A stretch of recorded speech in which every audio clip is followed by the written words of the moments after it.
Hey everybody, welcome to another OG55 live stream. In this stream, we're going to break down and talk about this Magic Key renewal that dropped yesterday. It was kind of a mess, but we're going to talk about it up next.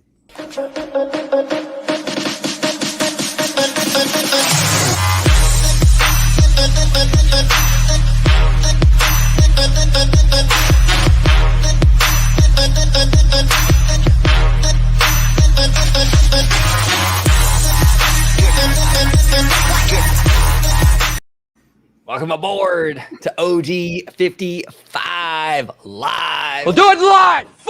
It. Do it live. I'll write it and we'll do it live. Thing sucks. I love it. So we officially got it started. Every time.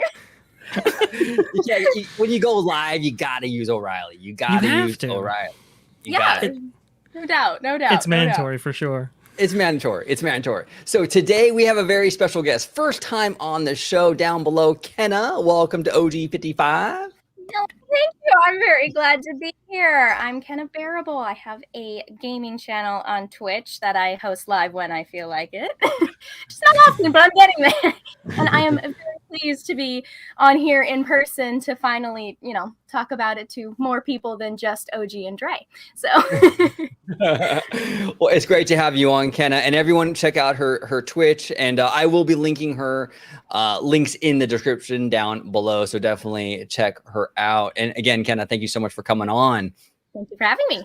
And right over here, it's Joe time. There you go. There we go. And right over here, Dre, VashSky, host of Freshly Squeezed, producer. There's Dr. so many Dre. titles. Dr. Dre. He's got them all. I suppose I do. Unworthy, but thank you. I am humbled and honored to take on some of those titles. Anyway, hey, if you want to go ahead and reach me, you can go ahead and do so right down there at VashSky on Twitter. Just go ahead and pop it in. And as Christine Wastelands McCarthy would say, which we're actually going to be talking about her quite a bit this show, for all the robust discussion, you can go ahead and do so right down there. And if you want to see me, well, it's going to be on the channel you're watching right now at Orange Grove 55 at Freshly Squeezed, your source for juicy news and info squeezed fresh right from the Grove. Since we're going to be talking about access at the parks, of course. Perfect. And down below, Mr. Family Man 23, host of the Citrus Corner show, the Walt Disney World show here on OG55. George, welcome back, sir. Thank you very much for having me. And of course, you could find me on my YouTube channel, Disney Family Man 23, which also just reached a major milestone. It hit 100 subscribers as of today. And I'm looking forward to another 100 subscribers by the time I start collecting my Social Security. So, but anyway, you can find me on my YouTube channel, Disney Family Man 23. You could reach out to me and interact with me on Twitter at Disney George. And of course, as OG had mentioned, you can find me on Orange Grove 55 with Citrus Corner with a lot of sweet, juicy, but yet sticky Disney news and info. Perfect. All right. So let's talk about the topic at hand today. Our main topic, which is Magic Key renewals. So yesterday, key holders were officially able to renew after a year and some change of saying how much everyone hates Magic Keys. Everyone was really hyped to line up again and renew. I don't know. I don't get it. But Dre, I'll start with you, sir. Overall thoughts and opinions on the renewal process, everything yesterday. Honestly, it was an ingenious move by Disney because we had, heard coming out the gate for the first few months of the Magic Keys life cycle, as it was back then, that people were hating the Magic Keys system. Oh, they hated it. They hated the level of access that they were getting. Oh, all these months are blocked out and everything like that. And obviously, that came to a peak there with the filing of the lawsuit. Once that lawsuit was filed, Disney tried to change course a little bit, and people starting to get maybe differing levels of access than maybe Disney expected that they would. So for the last 7 months or so, people I think had a lot of mixed feelings about it, but generally speaking, they were happy with the level of access that they had, which we'll get to in a moment. But still mixed, and a lot of people that I was hearing from that was saying, you know what, I'm out, this is too complicated, whatever. And then Disney did something very, very clever on their part. They didn't say anything for like 3 weeks. Just didn't say anything at all.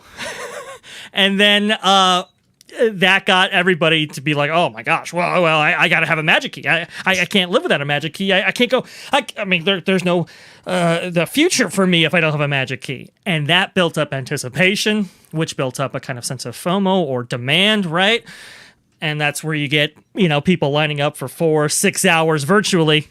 Also, too, from what I understand, people lined up at the ticket booths on site as well, just to get their chance to get a magic key. So, hey, what Disney did was very, very clever. I think it's kind of interesting when you look through the data and when you kind of look through this whole thing on a more granular level. But as far as right now, everybody's getting in line to get more, so to speak. Everything is proceeding as I have foreseen.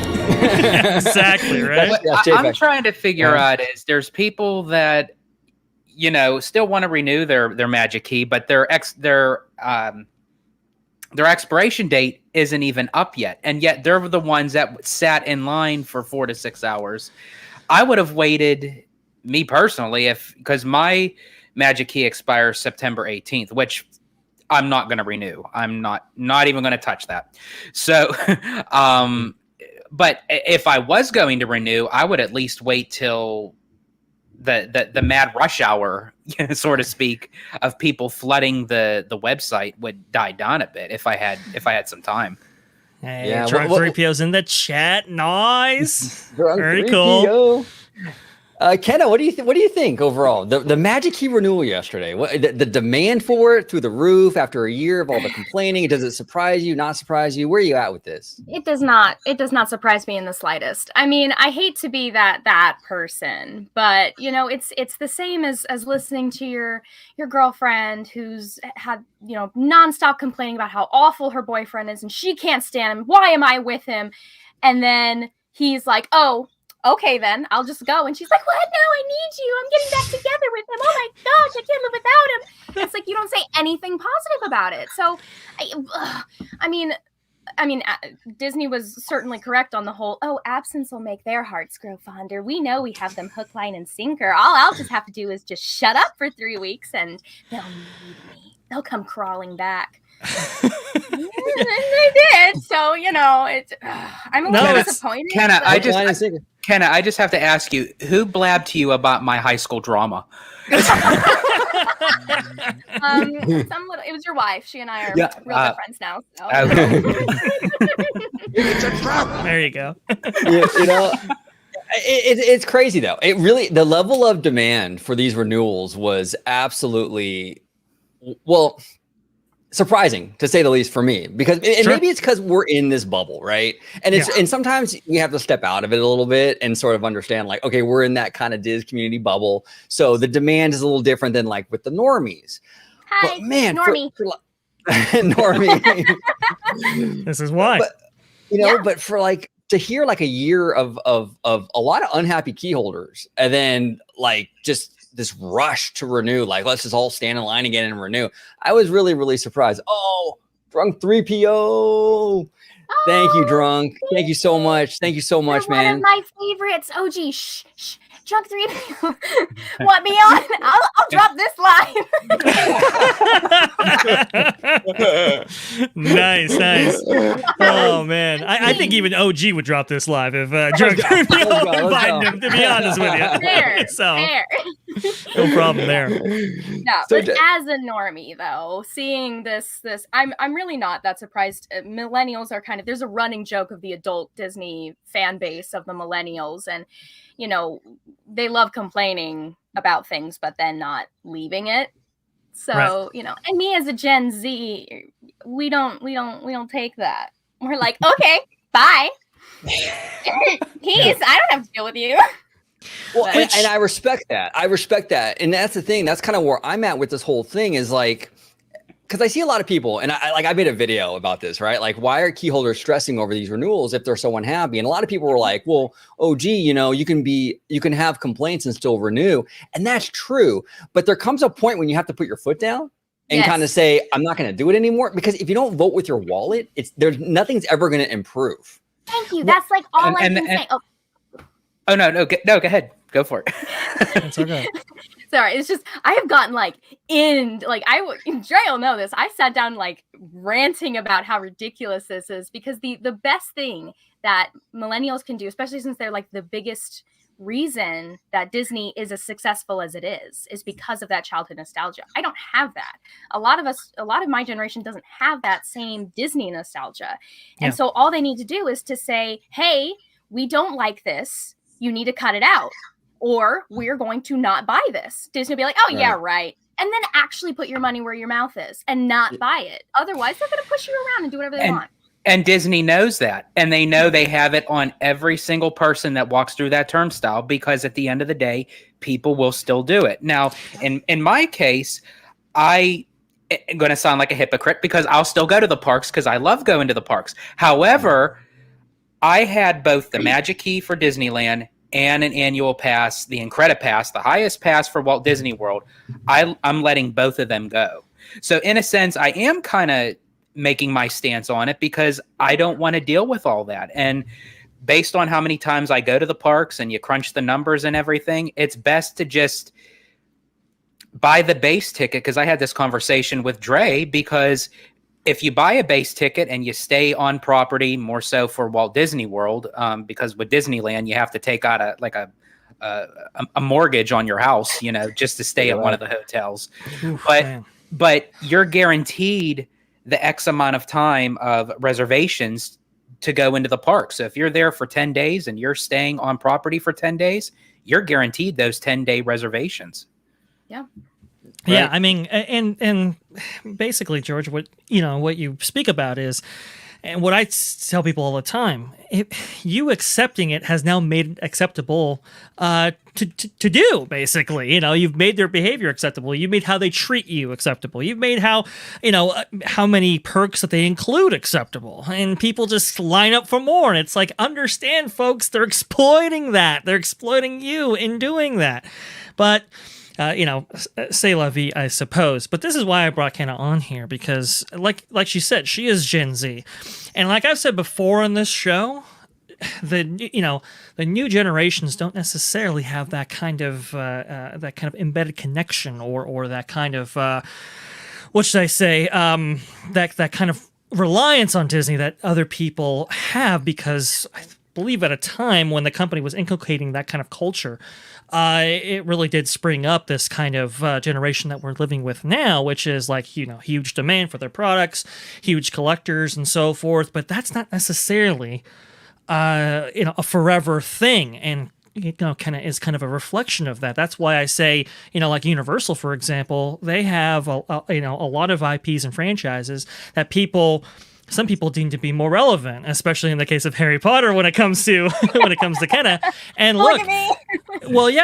And people build connections that way, and people kind of have a fondness for the product, so to speak, and they have that kind of loyalty to the product, no matter where it necessarily comes from. So that's why I always say, like, I understand what Disney's doing right now, and it's good for the quarter, but is it necessarily good for, 5 years, 10 years, that kind of thing, the long-term, long-range thinking? Yeah, no, you got to think long-term. You definitely have to think long-term with this stuff. And I just wish as a fan community, there was a little more of like putting our money where our mouth is, so to speak, because I just feel like that's the best way to have this company improve overall. Because if you really look at it, right, Bob Chapek and Wastelands McCarthy said it at the quarterly earnings. The Magic Keys don't spend money. That's why they called us unfavorable. So you're already not spending a whole lot of money. Mm-hmm. You complain all the time, but then you still renew. You still buy into the product. There's very little or really no incentive for Disney to make Magic Key holders happy. Why would they make you happy? You're in it no matter what, no matter how much you complain on Twitter. And you're not even spending that much money out the gate anyway. So at that point, it's like Disney's like, oh yeah, who really cares? I'm going to worry about the tourists. I'm going to worry about the day ticketers because they're pickier and they won't come if we don't deliver, And that's right. The scary thing. Oh my God. It's so true though. Especially like they'll sit there and tell you like, oh, why do we have to make anything good for anybody? You're going to buy it anyway. So just that rubs me the wrong way in so many ways. Which is And really it a should. shame. Which it's really a shame because the times when I was an annual pass holder, I still treated it as utilizing the pass of how many times that I would be able to go to the parks. And when I came out in 2019 during that D23 Expo, I literally went to Disneyland for 2 straight weeks. Literally, Wow. I lived like a local out there because I had the Premier Passport at the time. So I could have gone on freely as many times as I want to, back and forth to the parks. Now it's just like there's so much red tape with them, and prices just keep on going up. And it's Disney's way of saying, hey, we don't really care about this system anymore because of the people who made it this way.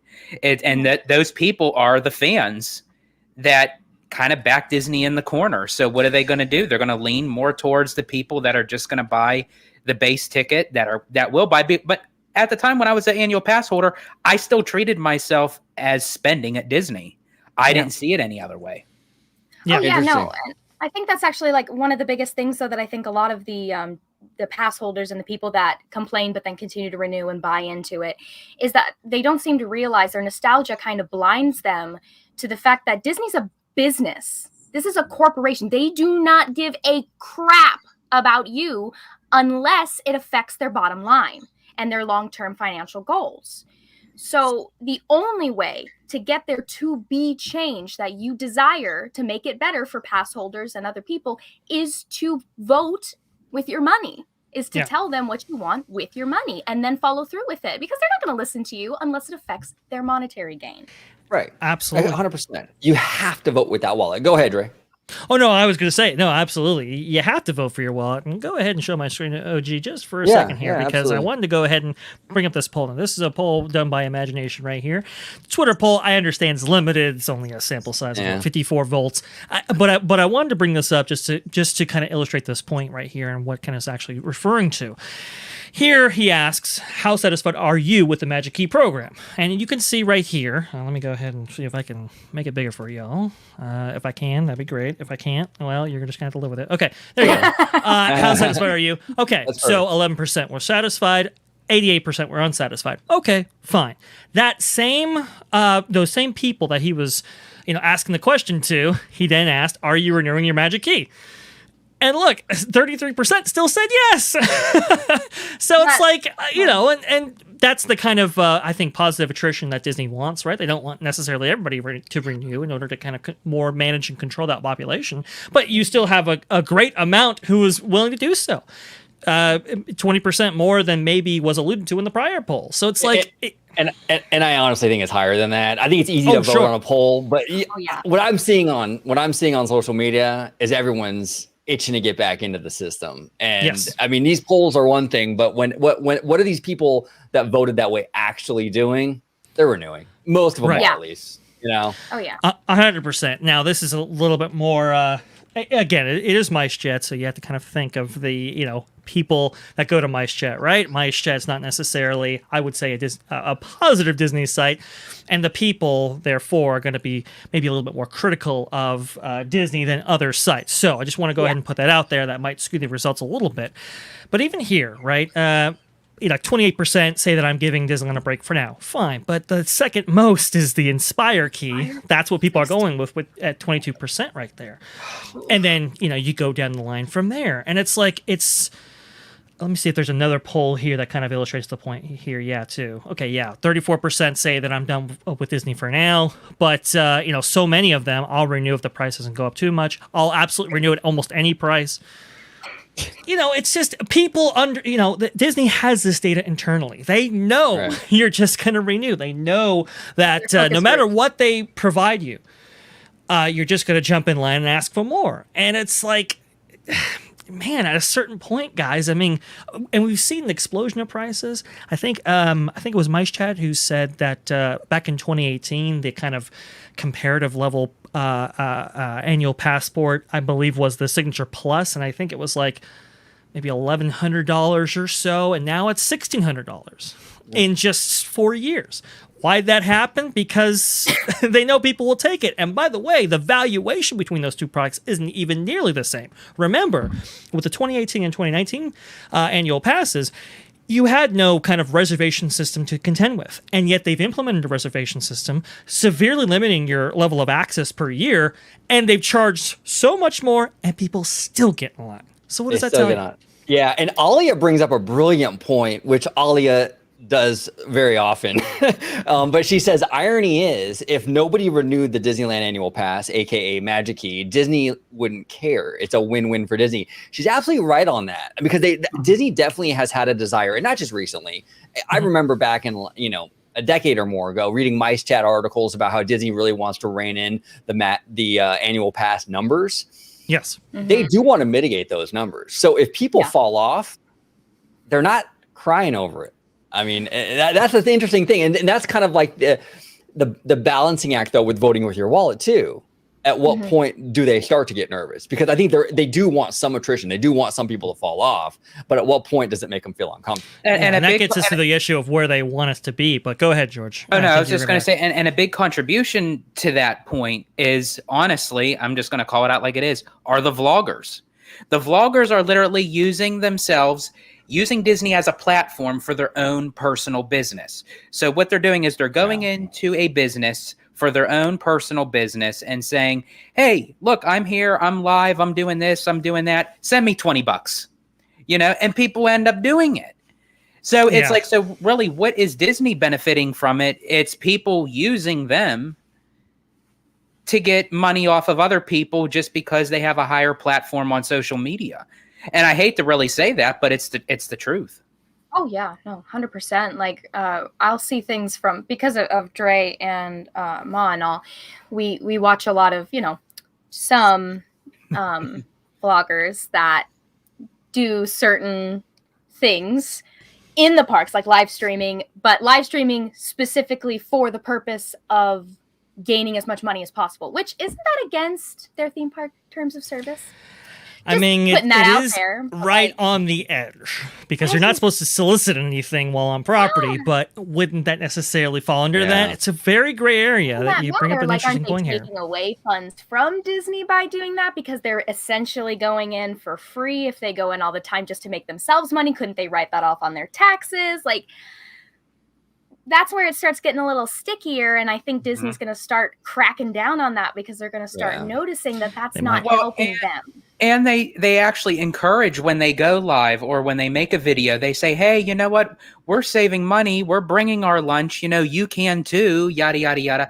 So, and yet they're doing it on Disney property. Right. So it's like they're encouraging their audience, whether they have 60,000 subscribers, 100,000 subscribers, they're telling their viewers, their listeners, to cut costs and save money on Disney, this is how we do it.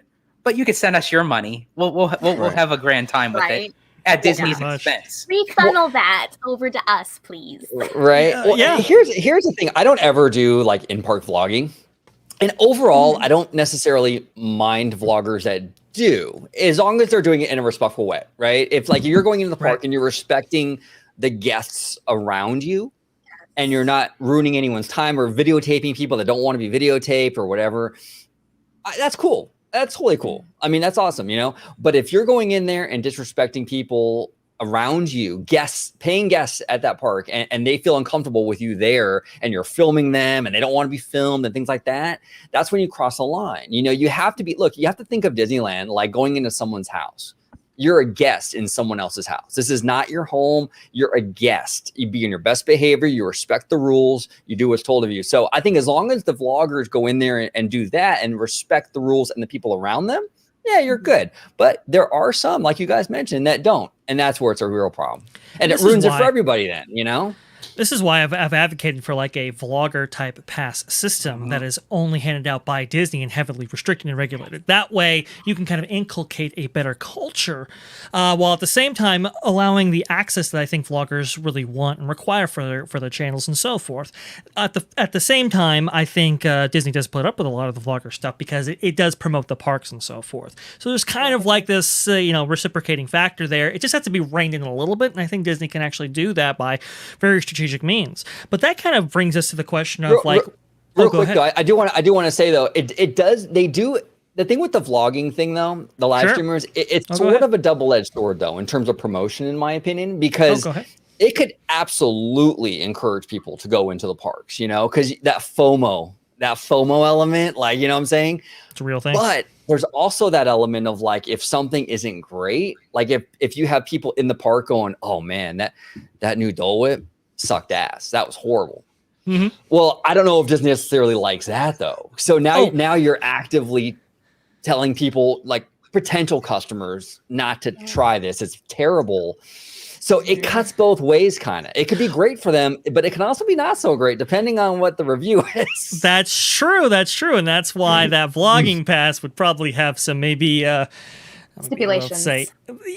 Some stipulations, some access journalistic practices in place there. Yeah, right. So as to control that a little bit.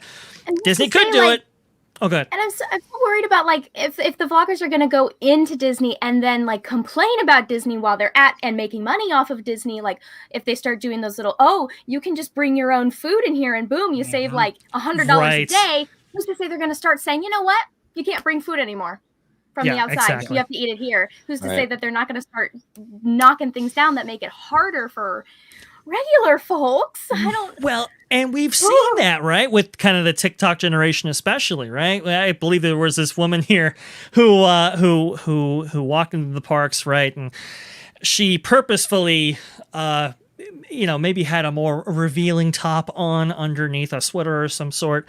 She takes off the sweater, and then Disney, kind of asks her to go ahead and clothe up. She says she doesn't have anything to clothe up with, so they give her a shirt, right? That was policy for a little bit there. And so she exploited and said, this is how you get a free shirt at Disney. Well, as soon as that went viral, that policy changed. And so, come on, it's a family park, man. There's kids. Exactly. Why would you want to be like that around kids? It's weird. They stare. well, I mean, look, I wouldn't have done it myself, but this is, I guess, is what they're doing now. But look, we saw this again, actually at Six Flags, interestingly enough, when a group of TikTokers said, "Oh, here's how you game the system when it comes to their food programs and so forth." And this is why Salim, the CEO for Six Flags, was saying all kinds of stuff. We shouldn't have these food passes. So these people can supplement their food stamps and stuff like that. It's just like the craziest stuff. Yes. That's a little bit harsh. Food stamps. Listen. And this is why I say to people, hey, look, if you think the unfavorable mix comment is bad, just look right over there to Valencia, California, to where Six Flags Magic Mountain exists. And do you have that statement, Dre? If you want to, because some people might not be familiar with. Do you have that? Might not be familiar. Let me see here. I didn't know that, and I grew up with Six Flags. I grew up in Texas. We had Six Flags down the street. Let me see if I can get it real fast. Yeah. Give me a second. Go ahead and fill the dead air there. Absolutely. OG. So, I actually have a comment here from Joe in the Land, and he's saying, when I record in the park, I have to remind myself that someone might be seeing something magical for the first time. And that's great, Joe. And Joe, thank you so much for the support, man. You've been a friend of the channel for a long time. I really do appreciate it. But he's absolutely, this is the right way to do it. And I think the majority of vloggers are this way. They do respect the people around them in the park and all that. And that's fantastic. But there are some bad. So I just have to clarify. I have to clarify that when I say vloggers, not every single one. You mean unfavorable vloggers. Unfavorable vloggers. Yes, which I do have to say that I don't think he's watching, but just a shout out to Paging Mr. Morrow, because he is one of my all-time favorite Disney vloggers. So Nate, he's great. Hats off. He's absolutely great. I'm the woo. There's some great people out there. Fantastic people that really do put in the work and effort. Drunk 3PO, of course. Drunk 3PO is awesome. Good stuff there. But I got the quote for you here. In internal calls, Salim has said that the clientele of the parks needed to change. He compared Six Flags to Walmart, called them Walmart shoppers, like the Matt Landgrave alluded to right there in the comments section, with the goal to become Target. He said that in order to be successful, we needed to eliminate, quote, lower class guests. from entering the parks to improve the overall experience better for those with more money. In one call, he alluded to the dining pass abusers shouldn't use the plans as an add-on to their food stamps they're likely already receiving. So that is actual thing. This guy is nuts. This guy is crazy. I did not endorse any of these comments whatsoever. Your resignation immediately. Well, from what I understand, I mean that I think the Q2 numbers just came out for Six Flags. Dreadful. I mean, a 20% loss in attendance and so forth. I mean, it is very, very bad I'm not going over back there. after that. Not like I really went in the first place. I'm terrified of roller coasters. So That's how I am. It's not fun for me, but like I just don't understand how, like, if that's what they're comfortable to say, Yes. that can be leaked, that in public around the people that subsidize their lifestyle. What are they saying behind your back? Right. And this is why I bring up Christine Waistlines McCarthy, because the whole thing about Christine Waistlines McCarthy, why I keep bringing that up is because that's what she said during, public talks, a public earnings call. Right. People were recording that conversation. If that is how she is referring to the guests at Disneyland openly, what are they saying about you privately? Like, that makes no sense to me. These people, these waistlines people where you need to mitigate. First of all, that's not your responsibility of how much they're eating and how little they're eating. That's none of your business. Portion Second of sizes, all, yeah. I mean, but second, like, shouldn't you be excited that they're eating more food because they're spending money to give you your lifestyle, ma'am? Not like, you're my size. Not that I'm body shaming here. I'm body shaming her specifically because she body shamed others. Hey, no problems there. Of all of the things to talk smack about are the people that subsidize your life, the way that you live, your grocery bill. They're paying for all of that. Yes. So you are insulting the people who give you your lifestyle. That makes no sense. Why would you fight?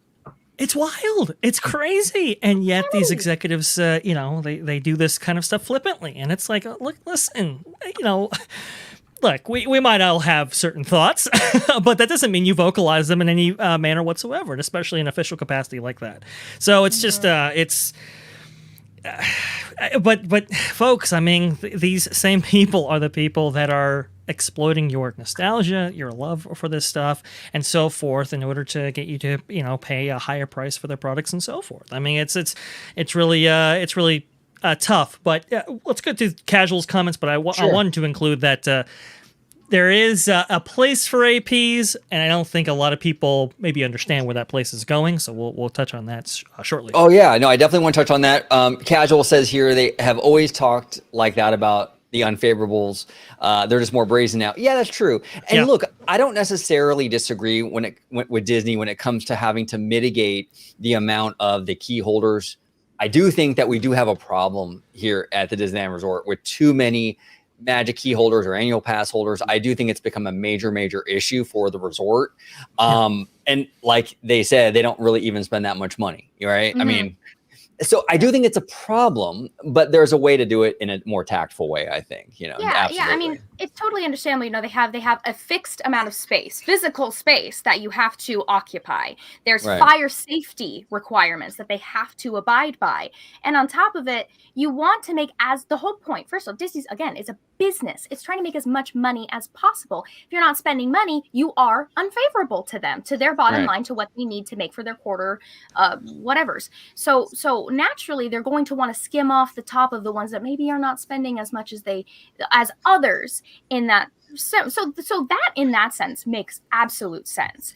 But yeah, like you said, OG, you want to make sure that you're not pissing off your patrons, because you might anger the wrong side. Like, maybe you're not making mad the people that are going to spend it and then use it to their full advantage, but you might be making some of the people that save up for years to be able to go to Disney and buy a whole bunch of crap. Because if I'm going to sit here and listen to you talk smack about me because I'm on food stamps, or I'm at Walmart and I am saving every scrap of money I have so I can give you money to attend your park, okay, well, I'll just use that money for something else then. Because clearly, like, I'm not going to put that much effort into saving all of this extra money for you if you consider what I have to be, oh, my money's not good enough for you?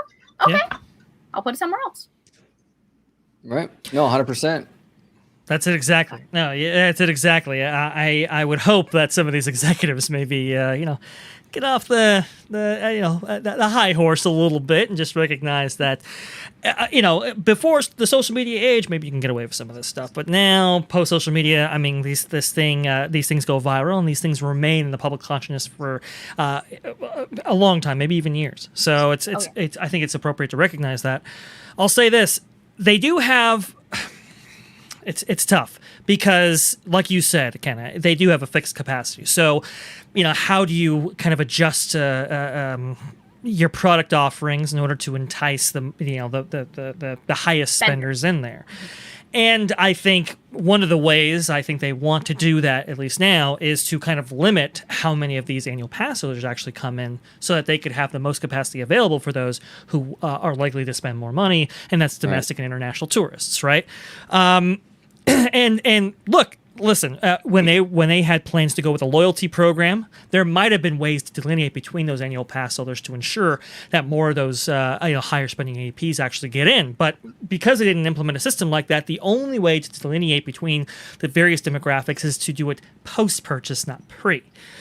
And so, people are buying into the system. We've gone to the TOS before, guys. So if you want to look at that video, I suggest you go to some videos after this one, of course, where we get into the nitty gritty of the TOS. But it clearly states right there, explicitly states that they can basically treat you however they want.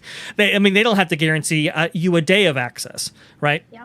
And they're going to manipulate that as much as possible in order to get a more favorable mix that they want. And Christine Wastelands McCarthy has actually said to that effect, where, hey, look, if demand abates, right, we can go ahead and open the floodgates to these annual pass holders as backfill for our operation.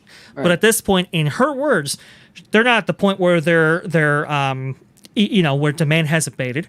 And at this point, they're actually at a point where they're preventing people from actually going into the parks. So we will likely see those ratios askew more towards domestic and international tourists than it has been so far. That people have kind of been,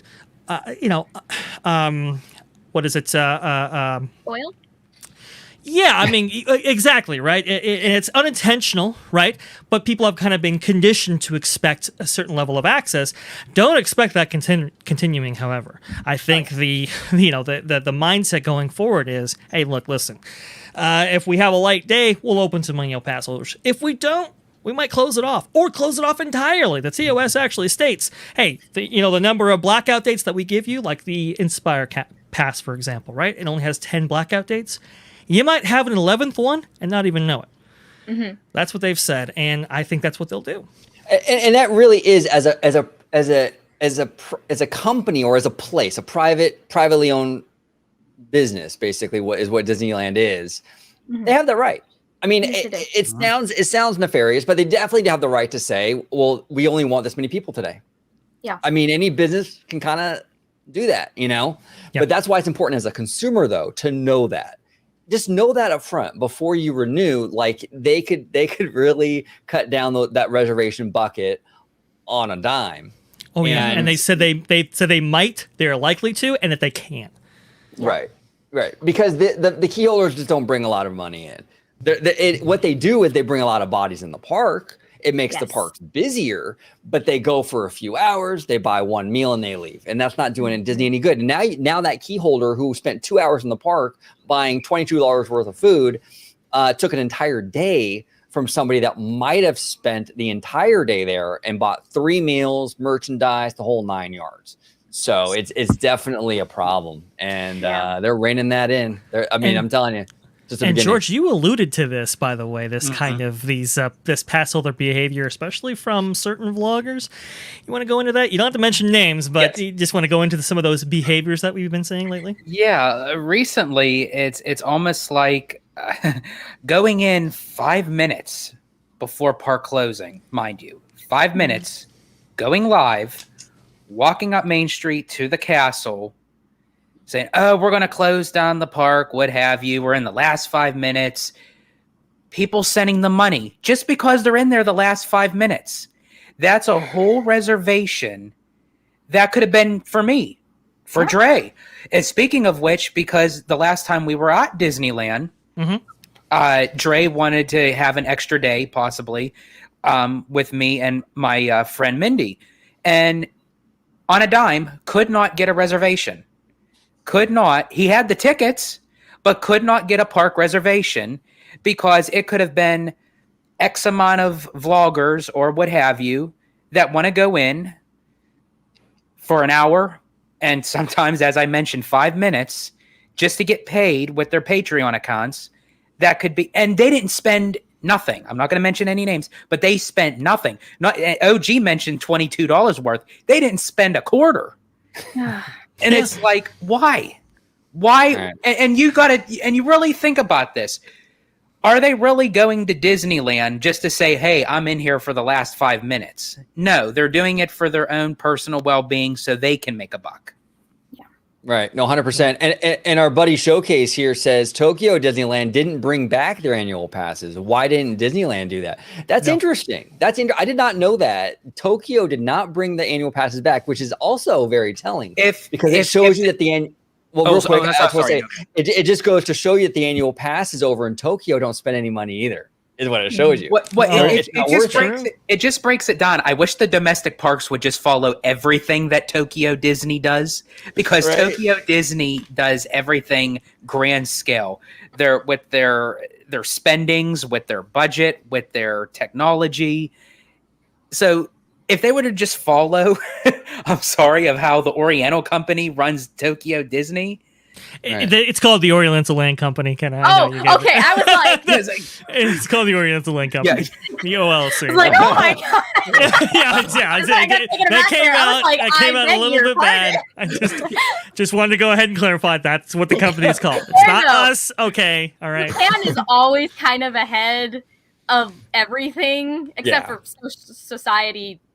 You know, the basics of society. You know, they're very much the.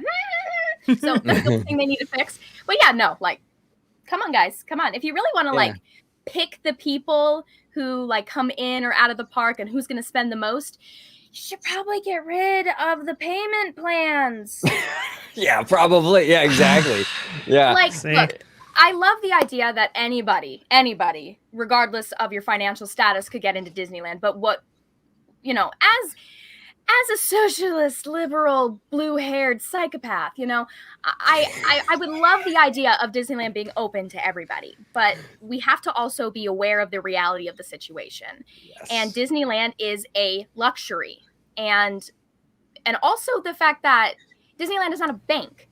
So if you don't pay your full thing, you're basically just getting a pass for $30-$40, and then you don't continue to pay it. It doesn't affect your credit. It doesn't really do anything, so you could get a year-long pass for like $50, and it's also bringing in the people that are not going to spend as much because they can't afford to, which again, that's terrible, but like, Disneyland's a luxury. It's a theme park. Right. You can't go. It's a luxury. They should do it what every other, like I was telling Dre, I have not heard of a single theme park outside of Disneyland that does a payment plan option from the park directly. So they should not be doing that. I mean, that'll cut out a huge amount of people that are using and abusing, I use kind of lightly, but in this sense, not providing Disney with the monetary gains that they want. And so they cut that down. You've already got rid of a lot of bodies. You'll probably get rid of a lot of fights that happen in Disney. A lot of, it sounds horrible, lower class acting people. It'll probably help a lot. I hate how that sounds. Well, I don't know how to make it sound nicer. And I'll say this. Okay, I'll say this. All right, we have had a lot of violence at these parks recently. A lot. There's actually a video I was going to share with y'all. I'll see if I can find it. But we've seen a lot of violence recently, and I think it's at various rungs of society when you look at them. But I mean, it does happen to. I mean, it's an issue affecting a lot of people. And look, listen, I mean, let's be honest here. Some of the things that Disney and some of these other parks have implemented have made their, the visitation very, very complicated, which, makes people on edge and gets people, riled up and so forth. I do think that there has kind of been what is it, post 2020, like Tension, tension, angst. yeah, friction that's kind of built up, and some people let that out, and some people let that out in Something else that destructive ways. Stop selling alcohol at family theme parks. Oh, now we have our first disagreement. Well, not actually. Our buddy Showcase in the chat actually totally agrees with Kendra right now. Totally agrees. I'm sorry, but like you add hot people, expensive liquids, and then alcohol that dehydrates. You got angry. My Friday night. Hey. That's my Monday morning. No. I just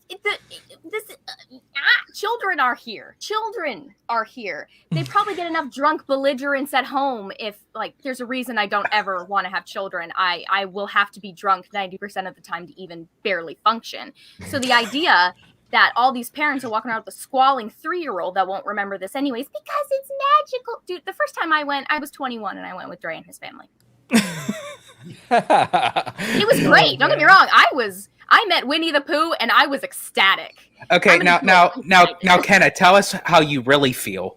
Yeah, right. I won't. I will hide everything. Now, what Casual made a great point here, and this is, I think, this is something that we can kind of dive a little deep into, because he says here, curious to see if the big spender key holders aren't blocked as much as their non-spending counterparts. Now with all the stuff on the phone, like with the Genie Plus and the app, and you do everything mobile order, Disney has like every transaction you make when you're there.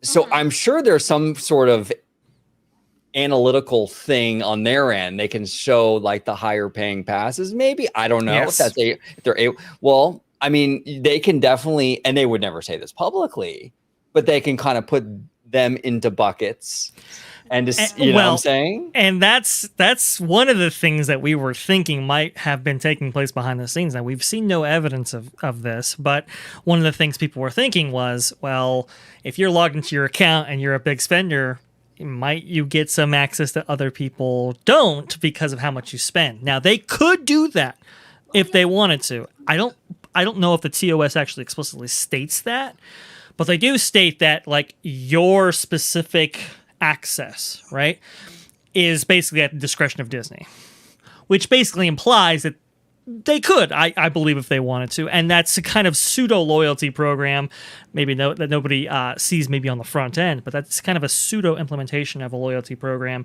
that they could implement. You know, and from what I understand, that loyalty program would have worked in kind of a similar fashion where, you know, you would have had your transactions, kind of tracked, right? And based on how much you spend might be how much access you're given and so forth. They can implement that in the back end. We haven't seen evidence of that, but that is a distinct possibility. I mean, it right? works for McDonald's. It works for Starbucks to have that program of if you have so many stars or you have so many Mickeys, let's say, then you can get free stuff out of it, but you have to buy things in order to get Mickeys. So it's like, that would be genius. And it tricks people into, it works for me. I'm at McDonald's every other day. Like, it works. And it's so simple. It definitely is a psychological move. Like my local boba place, which I love, does that. They stamp you, and after it takes you like 15 bobas to get a free one. And you go through. Yeah, but it's like, oh man, it's just exciting. Oh, I'm only 3 bobas away from a free boba, you know. It's that childhood endorphin of a rush. stamp or a sticker. Yes. Dre, I want to ask you, kind of go back to what Showcase said earlier a little bit. Sure. About alcohol, Tokyo. No, about Tokyo. Okay, yeah, On the sure. vault. Oh, Because we kind of like, it kind of shows like, well, at least kind of indirectly, like they're not too happy with the pass holders spending, at least, or something going on there. We're seeing a pullback here at Disneyland with the Magic Keys. Yeah. Is there, and both of them are technically locals parks, right? Like Tokyo is also a very local driven park. Very Disneyland, much so. Yeah. Is this something that's kind of like an indication of where, maybe not the industry, but where Disney's going now? Like the mindset with these pass holders are different, not just here in the States, but even in the international parks. So the population density and the sheer fervor that the Japanese people have for Tokyo Disneyland, I think puts them in a category unto themselves. I don't think that necessarily those consumer and spending and visitation patterns necessarily exist in the same ways that the domestic parks they do over there, because over there it is wild. They did have like a summer season pass implemented. I think we looked at it on the show, but you paid for like 3 months of access. You were put into a lottery. You either get like certain days, certain weeks, and if you don't get them, you don't get them. I mean, it was the craziest system and most convoluted one I had ever seen. But that just tells you the sheer demand that those parks receive. And I think for right now, I mean, you have to understand here, Tokyo Disneyland, while it has been open, they have been under a 5,000 or 10,000 person restriction as set forth by the government, attendance restriction, like 5,000 guests only.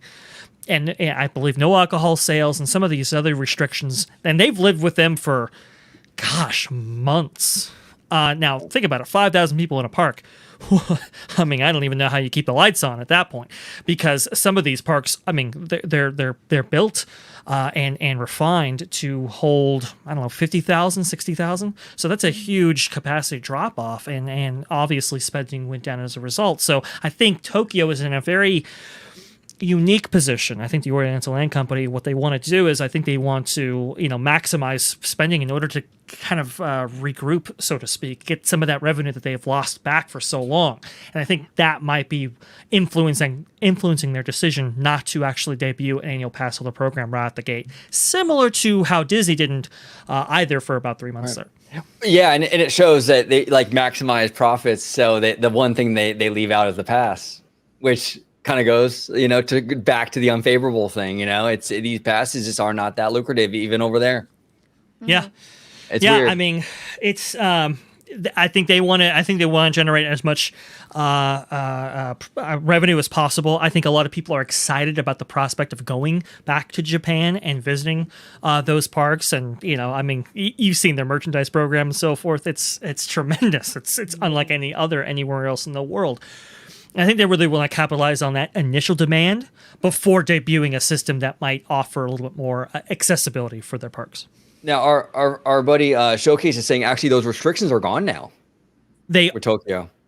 They are. And I'm not saying they're not gone. They are gone, but they had to live with them for so long. So they've accrued a lot of debt, a revenue debt, so to speak, right? That I think they want to overcome. Similar to how, look, Disneyland was closed for 412 days. Yeah. So exactly. some of their actions, were influenced by that, right? And so it's like, hey, you monetize the parks wherever you can, because we have to earn a lot of that revenue back. And unfortunately, they're earning that back on the back of guests today.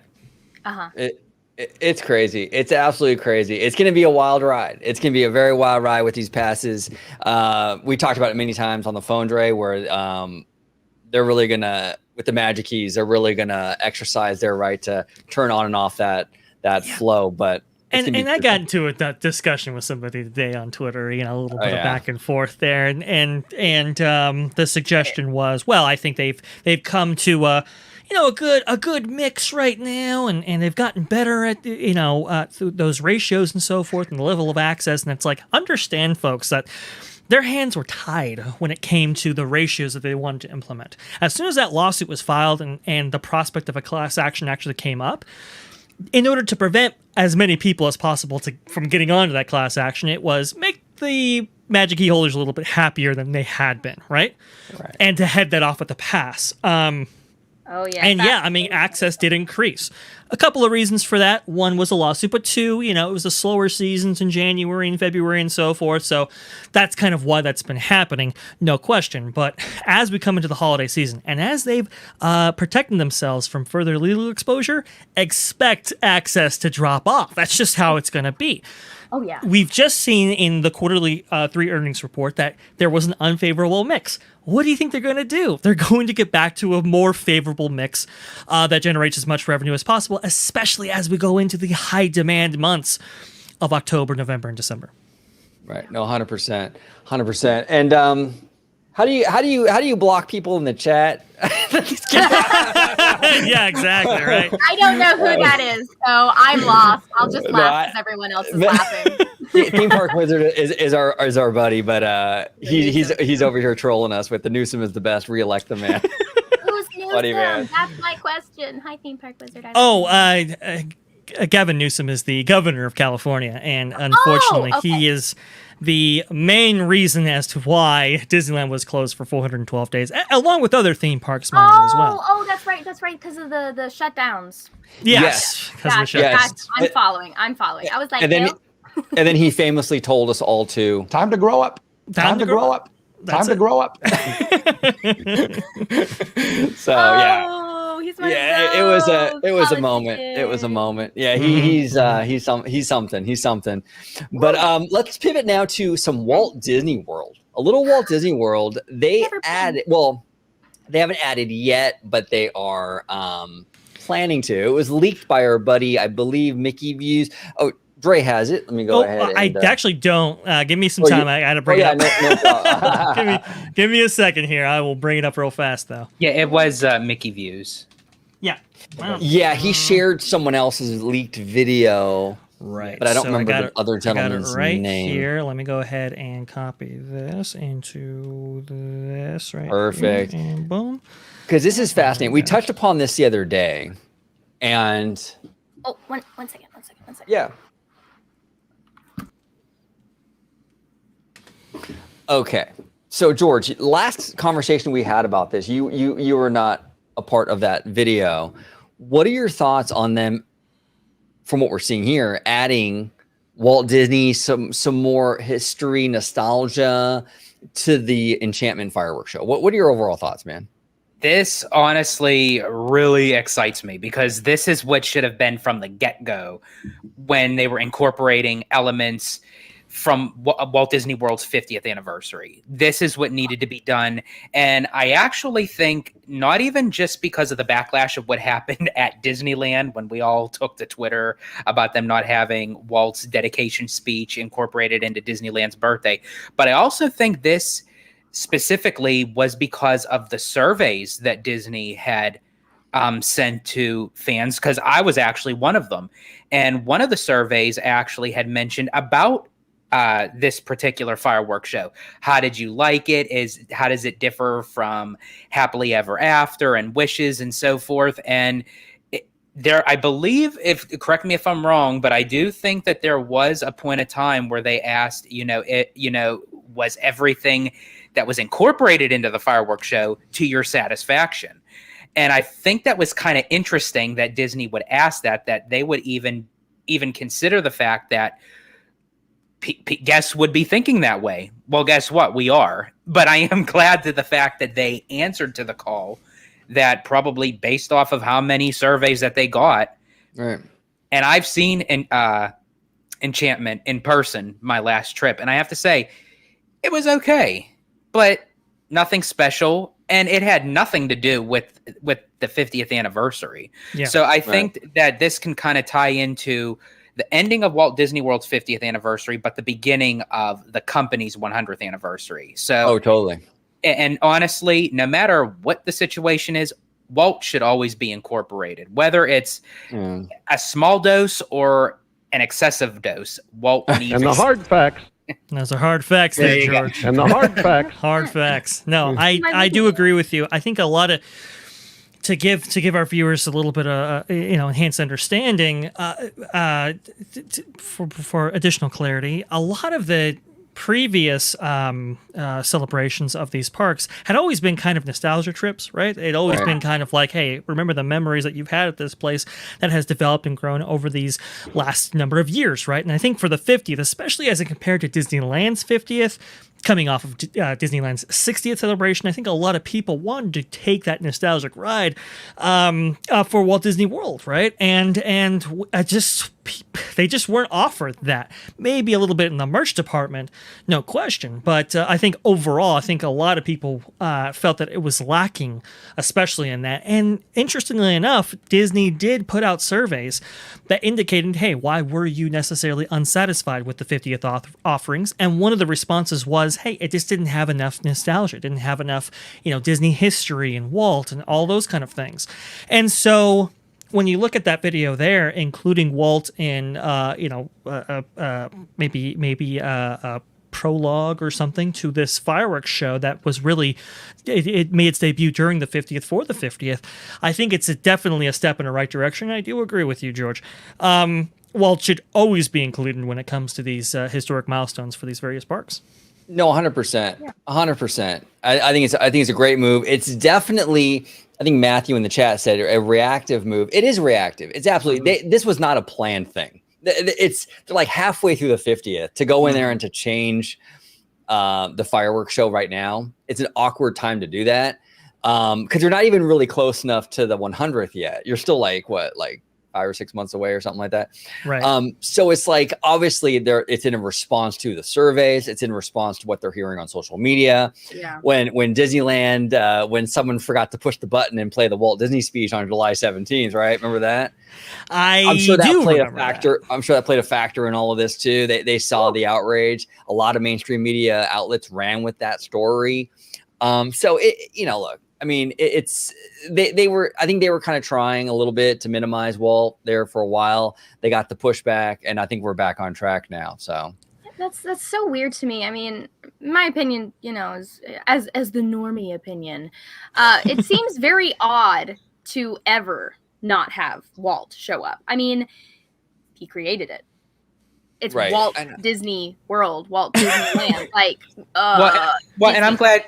Well, I'm glad you actually mentioned that because there was a lot of talk online as well because of them taking the Walt out of Walt Disney World. Well, I guess Disney just answered that question that those rumors are put aside because if they're going to add Walt to the fireworks show, they're definitely not going to take it out of the name of the resort. I would think it is unlikely. It just seems ridiculous to me. Like, even as somebody who doesn't really go very often, go Panda, it's still very odd to me to remove that factor because the whole point of Disneyland is nostalgia. The whole point of it is to have like a nice, magical, wonderful place to go, which is why everything on Main Street is like 50s themed and stuff, which, I'll get to that discussion later, in my opinion, regarding the changes that they're making.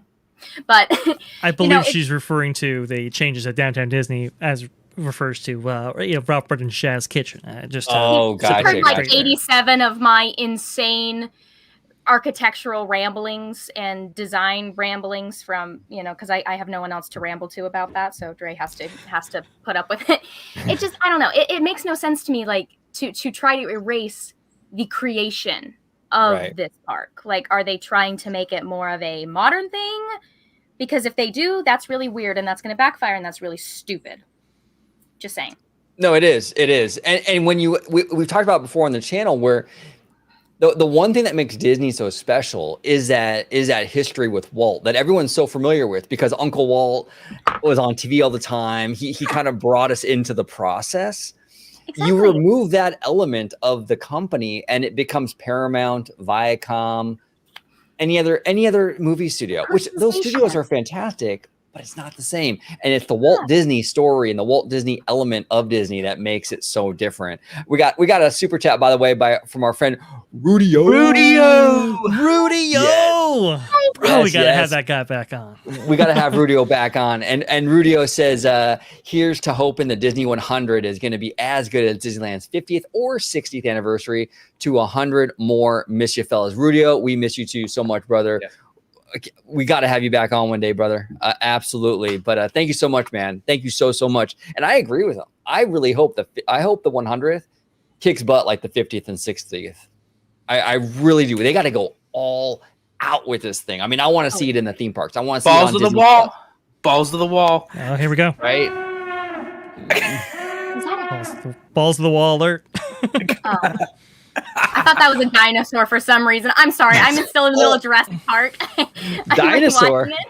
I'm tired. Hey, you have some Dino fans in the chat for sure. I know Showcase for sure is a Dino fan. I know OG himself is a Dino fan. Don't worry. Yeah. Dino love will definitely get we'll definitely let's see here. It's this one right here. Life finds a way. It will definitely get some representation. My husband looks like Jeff Goldblum, and it's great. Love Jeff. I will leave my look-alike husband for you, Jeff, if you're here ever. Oh, here real quick, Mr. Showcase dinosaurs. There he is. Dinos. Now, our good friend Mayor Parker says here we should have Walt Disney animatronics in the park during celebrations. That would be interesting. I heard rumors. Oh man, it's been a long time. Like over. I'd pee my pants. Yeah, that might be a little much. My feeling. But go ahead, OG. You were going to say. Hello. No, I was just going to say that I heard rumors a long time ago, maybe over a decade ago, that Disney was actually kind of throwing that idea around with the great moments with Mr. Lincoln, having a Walt Disney animatronic in that space for various things like this. I don't know if how valid or how true that rumor was. It never really obviously got off the ground. Yeah. But that's an interesting idea. That is an interesting idea. What do you guys think about that? Well, I actually talked to an Imagineer about this about 11 years ago when I did the Dining with an Imagineer at Walt Disney World at the Hollywood Brown Derby, because it had come across to my sense that at that time everything was all about animatronics. Like any type of ride that it came out was the AAs and with the hydraulics and everything. So I had asked this particular Imagineer, were they ever considering on going full circle and honoring Walt, because he wanted to have this audio animatronic of his favorite president, Abraham Lincoln, from the World's Fair and what have you, that if they were to come full circle and honor Walt by doing the same thing. And there were talks that it wasn't greenlit, but it was like just in the blue sky process of just talking about it, where they were supposedly thinking of having a audio animatronic of Walt in his younger years at Disneyland, when he did his dedication speech, and then at Walt Disney World have the more older Walt where he was discussing his plans for Epcot. Yes. That's interesting. That's very, very interesting. Wow. That'd be wild. Go ahead, Ken. Sorry. No, go ahead. It's just, I think the idea of it is fantastic. I think instead of an animatronic, though, because that just gives me Five Nights at Freddy's vibes and robot vibes, and I don't want to get murdered. I'm sorry, I grew up with Chuck E. Cheese. That's terrifying. Please don't put an animatronic human in there. That's terrible. You're going to scare all the children. But I think, I don't know if anybody remembers this, but they did a whole, putting Tupac on stage and a hologram, and then they did the same thing for Michael Jackson. Why don't they have a specific area and do a hologram for Walt Disney? I think that would be a little more with the current technology that we have, might as well, and it'll be a lot less creepy. I think you make a good point here too. Having it as represented in that way as part of nighttime spectaculars or entertainment events and so forth. I think so cool. That kind of setting, that kind of technology, I think really works well. I'm not necessarily super opposed to the idea of an animatronic Walt, but it just really the context really matters, and it has to be handled appropriately. And look, there's an idea that Walt himself didn't even want to be represented in the park, even in the form of the partner statue that we see in the various parks and so forth. So there's some of that going on. And that's probably why after 11 years it still hasn't happened. Right. No, maybe they should have a cast member actor, because they have them for all the Disney princesses, and they have the people. Maybe they can have a cast member who looks or acts walking Walt. Around them. Yes, that'd be so cool. Just please don't have a hello, welcome to Disney World. I think, again, I would pee my pants. Just, I'm getting Spooky Island, Scooby-Doo vibes. I'm good. Scooby-Doo. I'm getting good. I don't need a robot person.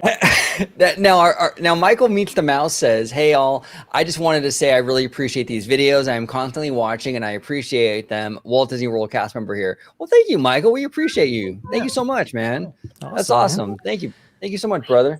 That means the world to us. I love Showcase animatronic Walt with dinosaurs. Yeah, there you go. Gotta have his dinos. Yes. Gotta have the dinos. Buy Jurassic World. Come on. And Mara Parker says, just don't have the animatronic smoking a cigarette.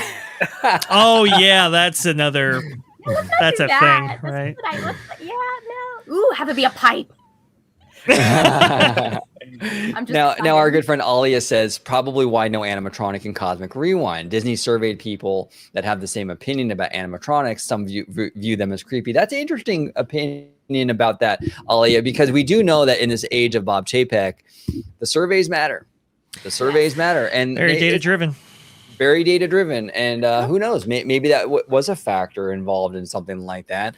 We just don't know. I'm not sure. I think a lot of those things had to do with cost more than anything, but maybe they've seen that in the opinion maybe pieces the cost and so forth. it's not worth it because too many people will be freaked out by it. See, but I tell you what, though, kind of pivoting into Universal, you go into Forbidden Journey, that thing's filled with audio animatronics and everything. And I tell you what, that thing, like, see me, the creepier the better. See, I love that. I love that. The Dementors. Yes, that's the point. Okay, so I only went to Universal Studios once, and actually Dre's family took me. And so I think I only rode like one ride once, because again, rides and I don't get along. I get severely motion sick. But I don't know. I'm just not a fan of any animatronics at all. Like, I will run away screaming. Those show up in my nightmares. So maybe I'm like one of those rare people. But as far as I'm aware, the animatronics are like generally something that most people are a little like. So can I ask you, Kenneth, have you ever been to Walt Disney World? No. Okay. Have you ever been in It's Tough to Be a Bug? No. Okay. So Great start, George. Great start. I wanted, like, okay, let me put it this way. Like I said, my first introduction to Disneyland was when I was 21. So, like, that was the first time I'd have to say, though, that if you're terrified of audio animatronics, if you go into It's Tough to Be a Bug, do not sit in the front right section of the theater. Yeah. I'm gonna write this down. That Hopper audio animatronic is wild. Like that is some creepy stuff right especially there. Because it actually gives you the sound effects as if he's flying in. And it's. I hate bugs. Oh, you're gonna love this animatronic then. You're gonna love it. Yeah, and then like the spiders come down. It's pretty crazy. I hate all of you. No, I don't want any of that. No, that scene though is like, intense. I'm surprised. Like I'm just like, whoa. I'm missing something. Yeah, well, listen. I like ants better. Controversial opinion right there. Well, that's I think what everybody thought because it's tough to be a bug. It's it's dealing with the ants and so forth. But no, we got Hopper and spiders that come down and like bees that like sting you in the back. It's wild. So even like James and the Giant Peach. To be fair, that movie was terrifying. But no. Well, now we have some live stream material later, so this is going to be fantastic. Absolutely. Don't worry, you'll be fine. You'll be fine. We're just going into the Tree of Life. Nothing's there. I promise.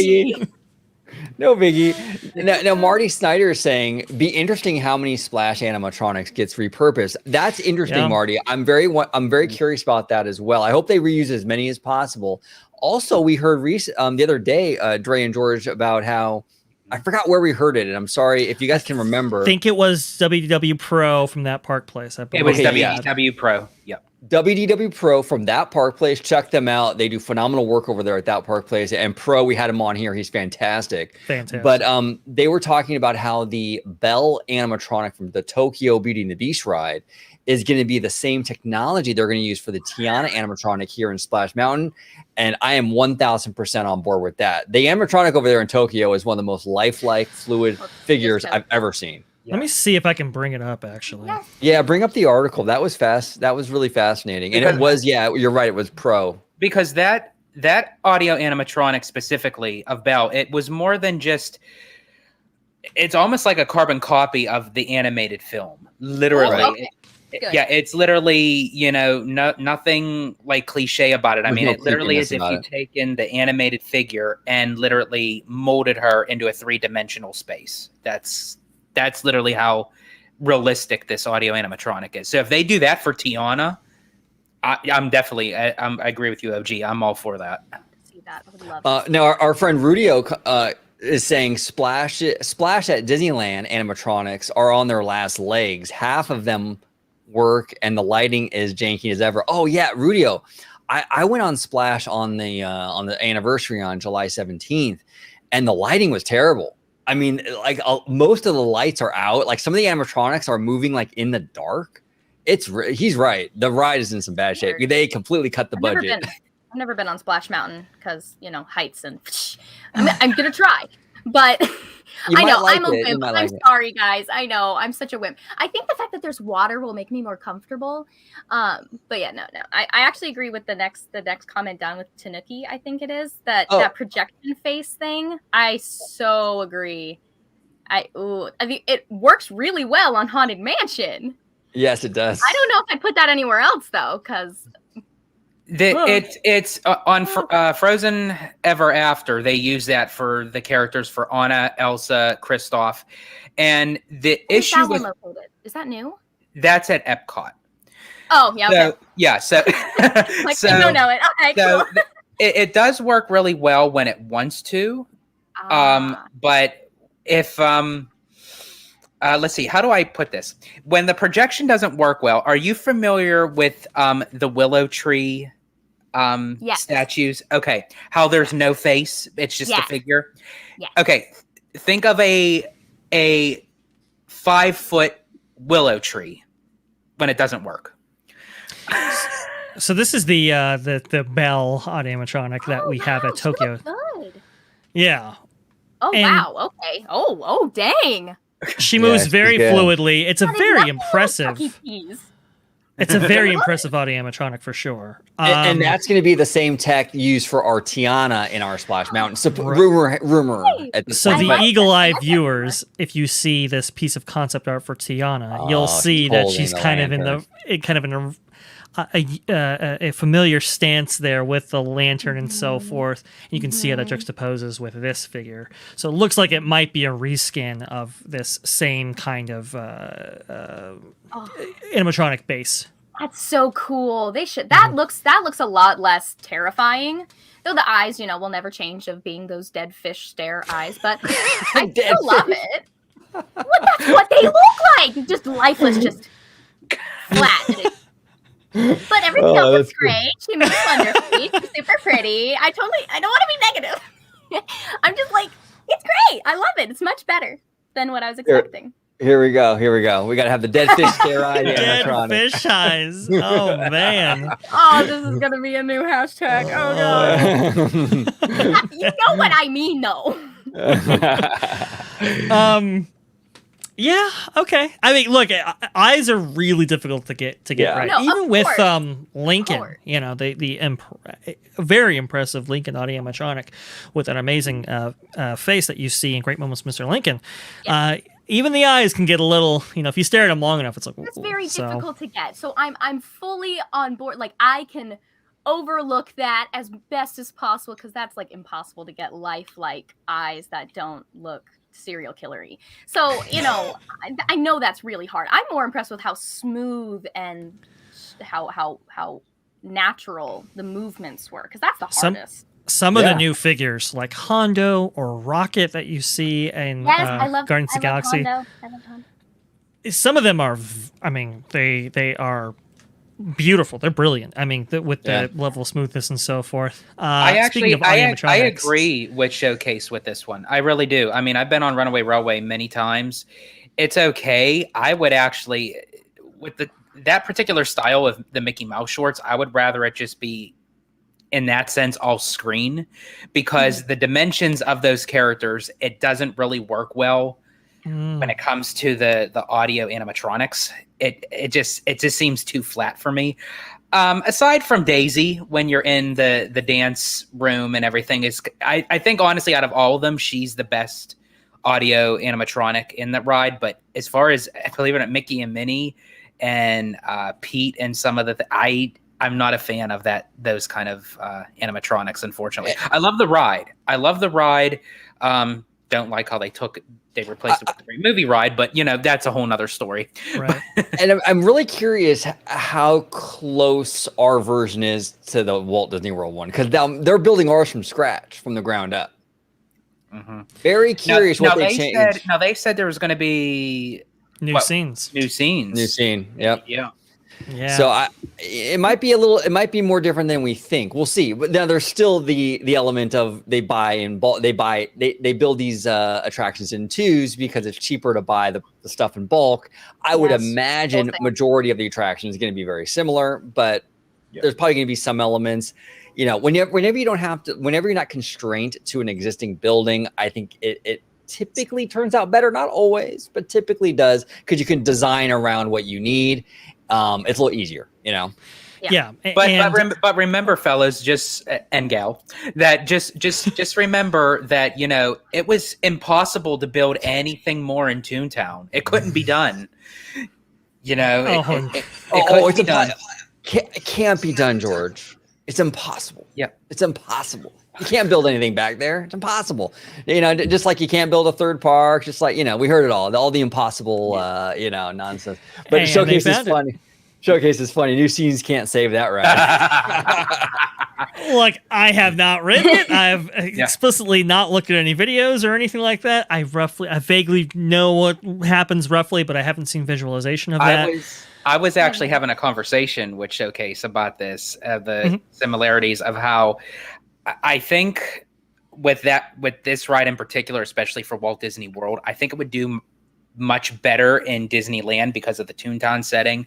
But I think it's more so for us. It's a bitter moment because, as I mentioned, we lost the Great Movie Ride. That is where it completely killed it for us. Right. It's different. It's a different situation. We're a net gain, and you guys broke even basically. Well, and maybe not even broke even. Like you and Showcase are saying, the Great Movie Ride was really awesome. So you almost kind of. And not to ruin it for you fellas, but if you were to experience the Great Movie Ride, and anyone out there, go on YouTube, watch the Great Movie Ride. So much detail in each room of those scenes that was put into a cinematic scope of these films. And then when you take something like Mickey and Minnie's Runaway Railway, you're basically looking at bare rooms because everything is dimensional. Projection. Yes, exactly. So it's like all those scenes was completely gutted. Now we should probably give viewers like maybe Kenna here maybe some more clarity on what the Great Movie Ride actually was. Well, it was the kind of what do you want to call it? The thesis attraction for Disney's MGM Studios when that park opened in 1989. So yeah, I mean it was a showcase. It was an audio animatronic spectacular, but it was a showcase of different films come to life in kind of this three-dimensional setting. That's a great so idea. you could go through like the Munchkin Land from that's the Wizard of Oz. You could Singing go in the through Rain. Singing in the Rain. Mary Poppins had a scene. Mary Poppins, Tarzan. There was a Indiana Jones. There was multiple scenes actually illustrated there in one three-dimensional form. The one scene, Kenta, that you would not appreciate is the alien scene. I love aliens though, like a lot. Okay, like a lot. Okay, now would you be okay with an audio animatronic coming down from the ceiling vent? It's meant to be scary, therefore it will work. Oh, you see, that's a very interesting. There you go.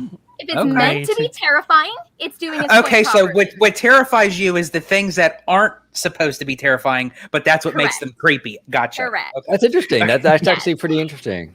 That's interesting. Now you guys forgot about my favorite scene in the Great Movie Ride, the super bad scene. Yeah, I'm gonna get one for show. For show. I'm getting that for show. No, I'm just kidding. There's no super bad scene. I wish that Come on. This is a great movie, by the way. Just as kind of a sideline there. Great movie. So funny. And Michael Meets Mouse says, what do you think the chances are that we could see Paint the Night or Electrical Parade come to Magic Kingdom for the company's 100th? Okay, so Michael, this is interesting. Now, I don't know, Michael, if you watch Fresh Baked. Fresh Baked is more of a Disneyland kind of YouTube channel, but he's actually talked about Paint the Night here in Anaheim. The floats are still backstage. They had like pictures, like someone on his street team took pictures and it showed the Incredibles float still in a warehouse somewhere in Anaheim. Yes. And supposedly the costumes for Paint the Night were being driven from the Cerritos warehouse to the Anaheim resort. So it looks like it might return, but maybe to Anaheim.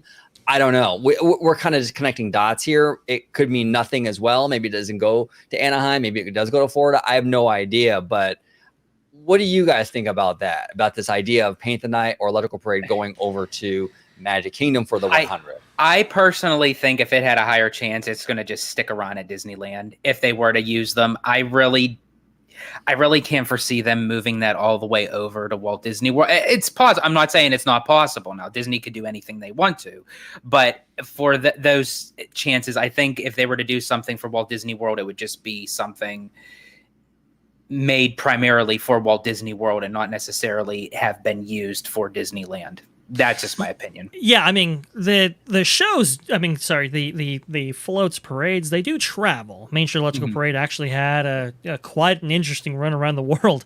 Disneyland Paris, I believe it spent some time at Tokyo. Interestingly enough, early on in its life cycle, it was actually the Super Bowl halftime show for, I believe, this was like in the mid 1970s. And even in New York, in the 90s, they even had like a Hercules float for some special event down there in New York. I mean, this thing has been around the block and back. It has. So it could definitely make the move from Anaheim to Orlando for sure. The question is, will it? I don't really foresee that happening. I don't think so. Which is such a shame because Walt Disney World doesn't get anything like that, like ever. And they don't get parades? Well, I'm going over there now. Nighttime parades, they just do not get. I mean, what was the last time they had a nighttime parade at all? We had the very last one was Spectra Magic, and that was I can't even remember the last time it was. 5 years it was ago? way before it had to be. That's I think what it had Michael to says. be like. I got you, Michael. Well, no, I believe, Spectro Magic was the one that was Walt Disney World specific, but as far as like the electrical, or I should say the electrical light parade, right, as the Shop Disney crew is attempting to gaslight everybody into believing that it was ever called that, which it wasn't, by the way. But the Main Street Electrical Parade, I mean, I think it hasn't been there for quite some time, but it was there. The Main Street Electrical Parade, as far as I remember, because that was actually, I saw that before Spectra Magic, because they had that limited at Magic Kingdom during the Millennium. So that was the very first night parade that I've seen before Spectra Magic. And I actually enjoyed Spectra Magic. I really did. I think it was fitting for Walt Disney World's Magic Kingdom, where the Main Street Electrical Parade fit for Disneyland. So the fact that we don't have anything over here as far as a nighttime parade, I mean, even if they don't bring Paint the Night or add something, just give us a night parade for the 100th would be great. They definitely seem to be really popular. Yeah, no, absolutely. Yeah, very, very popular. Very popular. Dre, I think you need to give Michael Meets the Mouse. I think you should read this comment. Actually, I think this is your department. Oh, I see. So, we robust nighttime parade, as Christine Wasteland McCarthy would say, right? Yes, it's a very interesting. It's perfect. It's like Alvin and Chipmunk on crack. Right. Look, I think I would agree. I would love to. I don't know. I would love for Magic Kingdom to enjoy, or any of the Walt Disney World parks for that matter, to enjoy a nighttime parade, because they are very popular over here. I know a lot of people were very bummed that Walt Disney World didn't receive anything, especially for its 50th anniversary. It felt like a no-brainer, but I even remember when Walt Disney World had a parade in every park. Animal Kingdom had Mickey's Jam and Jungle Parade during the holidays. Yes. It became Mickey's Jingle Jungle Parade. Over at Hollywood Studios, they had the Pixar Play Parade. I believe that's what it was. Yeah. It's been so many years that now it's like you only get 1 day parade at Magic Kingdom, and now it's like everything else is depleted.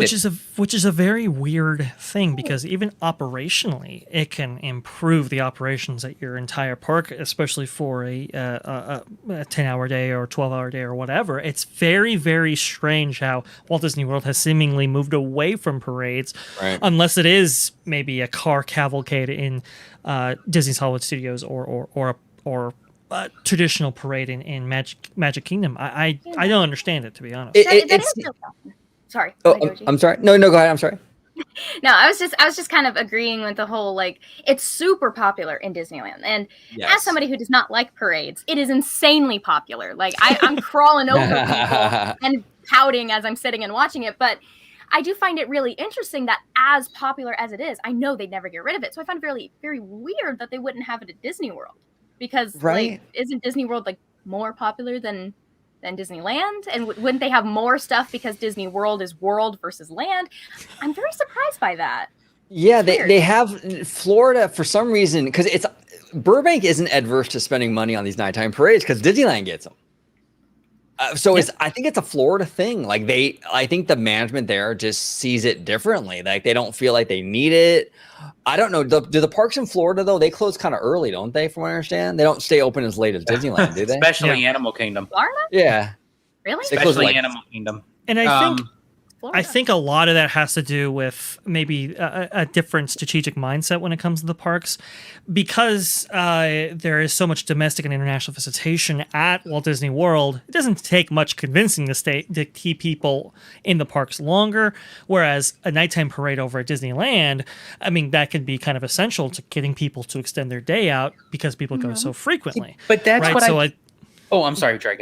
No, go ahead. Go ahead, George. No, but that's what I don't understand, because you would think with Walt Disney World, you would want to have something in those parks to keep people there longer, because what a lot of people don't understand, and we had this conversation on this channel many times, is just because it's Walt Disney World and they have the blessing of size doesn't necessarily mean they have more activities to do in the parks, because compare that to Disneyland. I'm sorry, Disneyland takes the crown on that one.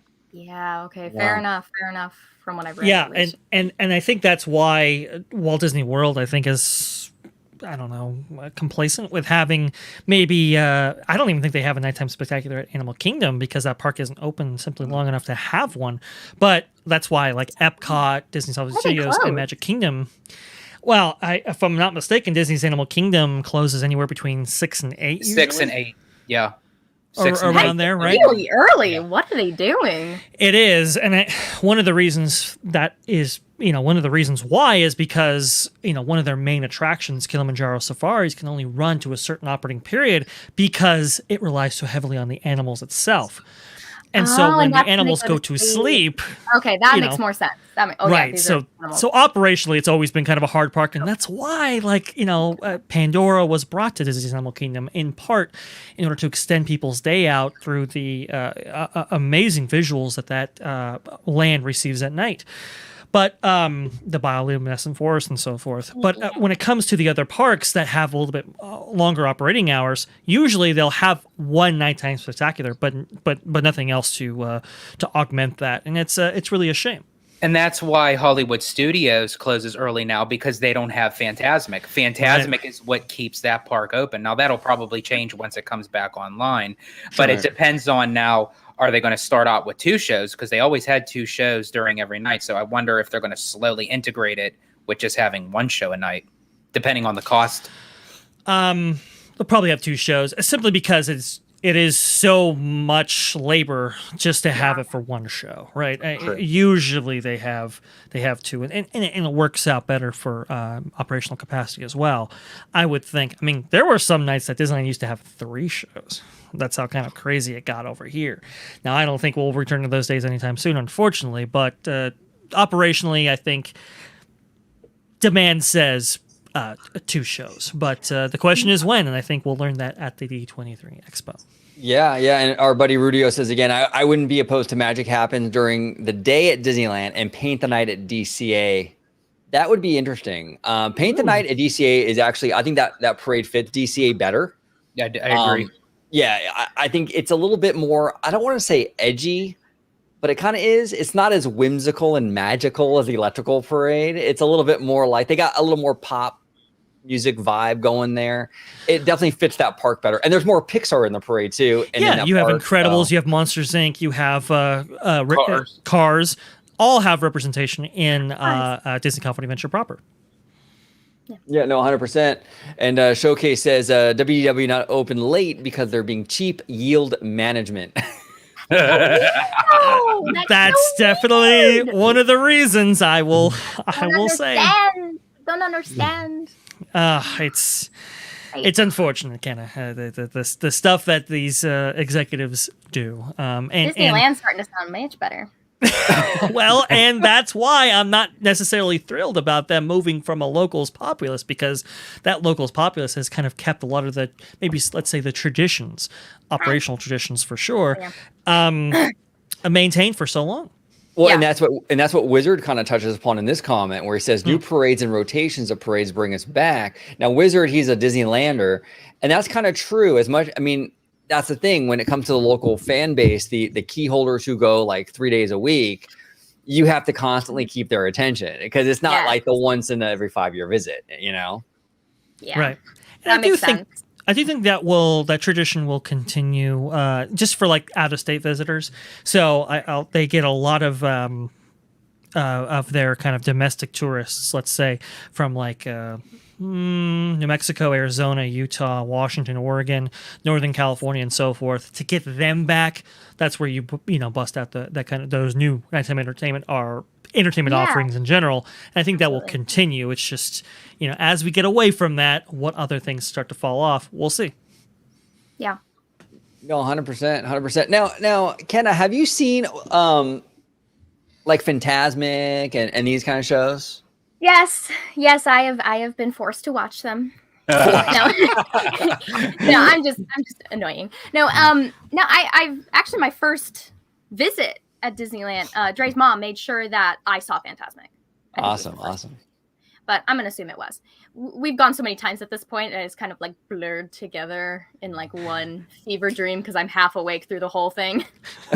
But not for lack of fun. It's a lot of stuff. But no, I've seen Fantasmic, and Fantasmic was really cool. And I've seen a lot of the nighttime parades and stuff. As we're like, okay, we need to get our seat 4 hours before, or else it's going to be taken above by everybody else. And they're Fantasmic I really liked. I really like the water shows and the fun stuff like that. Can't say I'm a big fan of the parades, but I think that's more of a personal thing than anything else. But it's definitely very clearly popular. People absolutely adore it. They do sell a lot of really fun little trinkets that they use for it. So I don't have a whole lot of an opinion on those things. It's kind of like, okay. Yeah.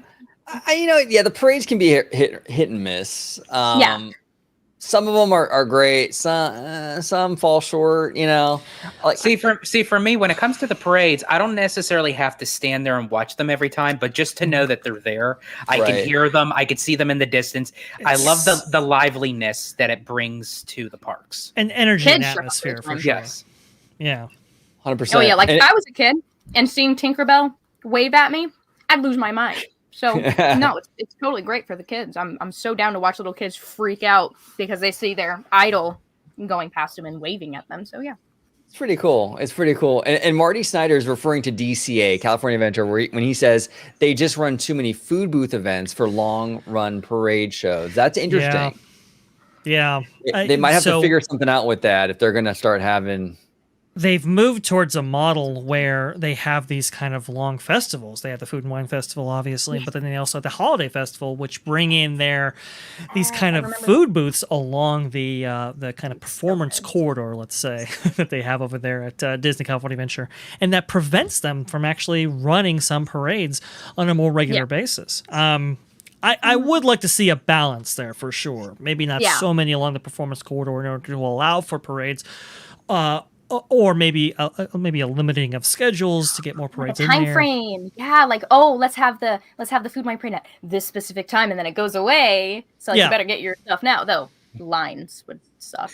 And then of course, They already do. and of course you can't touch OG's red car trolley. Oh No, no, you no, no. Can't touch it. You can't touch it. You can't touch it. You got to work around that. You got to work around that. Love the trolley. Love the trolley. Tell me. Red car trolley. When you were there the last time, Kenna, when you went to DCA, did they have the trolley on Buena Vista Street? Do you remember? Was that there when she went last time, Dre? Or I don't know. In the second park, there is like a kind of a red trolley that goes up and down the lines there. I believe it was there the last time you were present. Listen, did it have those people in there? That were yes. Okay. Yeah, I think I might have. I think I might have been red, and then moved on from there. So okay, we'll make sure to point them out to you next time. You see, this is interesting. I'm looking at a lot of stuff. Okay, there's a lot of stuff there, and when you're seeing it for the first time, it's my god. So as an adult, especially, like one is 90% of this. No, it is. It's exciting, and it's cool seeing it from a normie perspective, because we're so I've been going to Disneyland for such a long time. I've had a pass since 2002, and it's such a second home to me. And it's interesting. I like to see that normie perspective, or for someone who hasn't gone all the time. It's interesting. It's interesting. And it's funny you say that, OG, because that actually ties into Michael's comment down here. That he says we need to get OG down to Florida for a Walt Disney trip. Yes. I tell you, Michael, I'm planning right now in my head to get these two down to Walt Disney World, because I had promised them that I'm going to be their official personal tour guide, because then they're coming into my jurisdiction when it comes to the Disney parks. So. Yes. Want to go? Let's all go. Let's go. Hey, let's all go. Let's all go right now. Yeah, let's go. Right. Okay, I'm taking off the hat. Let's go. No, I'll grab the van, I'll pick you up, and then we're going to OG. We're going to his house, and then we're driving all the way to Florida. Yes. But driving Texas to Arizona was 14 and a half hours. I don't want to do that again. Well, that's what we're gonna have to do. No, look, stop in LA. We are absolutely. Do you have room in the van for Michael? Michael, we got room in the van for Michael. All right, Michael, you're coming with us, buddy. We're gonna have an original We're gonna have an original Griswold family vacation. Exactly. Holiday Road. Yeah, right. No, look, listen. I desperately want to get out there. It's the flights. That's it. And when gas was really at its highest point, it just prevented any of that from even being a possibility. But I was a flight attendant. I got us discounts on flight tickets. Nice. Half off. For you guys, not for me. Mine's free. Alia's coming too. Let's pick that up. Alia? Yeah, Alia, we got you. I need another female. Help. Okay, so she's in Tucson, so we're going to have to drive down there. So what you guys might have to do is you might have to pull an electric mayhem bus from the Muppets and oh, that'd be great. Go around, right? Wizard, I will criticize Universal Studios if I want to. Okay, I'm a Harry Potter fan here. I can criticize Harry Potter World all I want. Well, I'll mostly be criticizing Joe, not here. The Harry Potter world. We'll play it for Wizard, because I know he loves this drop right here. There he is. There it is, right? There it is. That was awesome. There it is for Mr. Wizard. That's it, man. Mr. Wizard. Oh, our buddy Michael says he gets 3 guest passes with his main gate entrance pass. Just saying, that's pretty cool. Pretty awesome. Interesting, Michael. Interesting. Go ahead and keep your name. Yes. Okay, so we gotta pick up Theme Park Wizard. Now he's gonna come to Phoenix, so that makes it easy right there. He can just jump in the van with us. OG, get a ride with Theme Park Wizard. Come down to Phoenix. We'll go down to Tucson, pick him up. We'll come back. All meet up. We're going to Florida. Guys, let's go. Bug spray is a must for Florida. Yeah, bug spray and a showcase says, don't forget the dinos. No. Yes, dinosaurs. I have a dinosaur somewhere. No, I don't. I didn't mean a real one. I have a plush dinosaur. It's a squishmallow. Really spectacular. Spared no expense. There you go. And there's no doubt our attractions will drive kids out of their minds. There you go. That's true. We're doing it. Absolutely. Well, I want to thank all of you for joining me today. I want to thank the chat. I mean, this was a really, really fun conversation. First time on the show, Kenna. We loved having you on. You're always welcome back to talk Disney parks, movies. We talk about a lot of stuff. We talk about movies, the Disney Plus shows, as well as the parks. So you're always welcome back on, Kenna. I'm always down, man. I'm not doing anything. Perfect. Well, Kenna, if you can remind everybody at home know where they can find you on social media. Yes, you can find me on Twitch, Instagram, TikTok at Kenna Bearable. I do not have a Twitter. I will never download a Twitter. Do not look for me there. I am not going to do it. But I am on Twitch and YouTube very often with my gaming stream. So if you want to see me freak out from scary games like The Mortuary's Assistant, which I will be playing next, I am on there. So yeah. Perfect. Awesome. And over here we got the Dr. Dre in the hizzy. You can let everyone home know where they can find you on. We're going back to the 90s. Fantastic. Back to the 90s. We're taking you back. No, 90s are dead. 90s are dead. Really Put them back. Oh, I was going to play this one right here. My calculations are correct.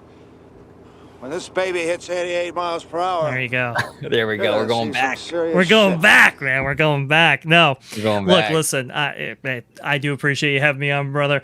If anybody wants to follow me, you can go ahead and do so at VashSky. Usually it's around this area right here, but don't worry. You can look it up real easily if you need help. Spelling it's going to be V as in Victor, ASHSKY. Go ahead and look it up on Twitter. There it is. There you go, right there.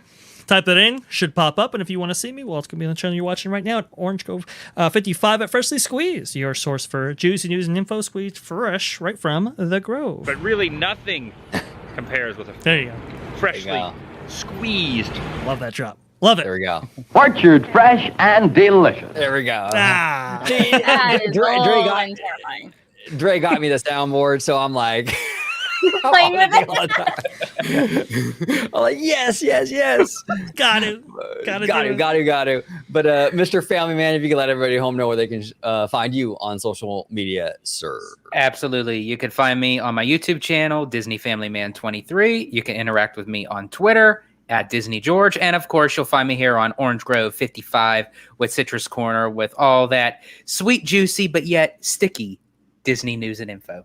Perfect. And I want to thank you all for joining me today. It was a fantastic conversation. I think we're going to close it out with a little Star Wars, baby. And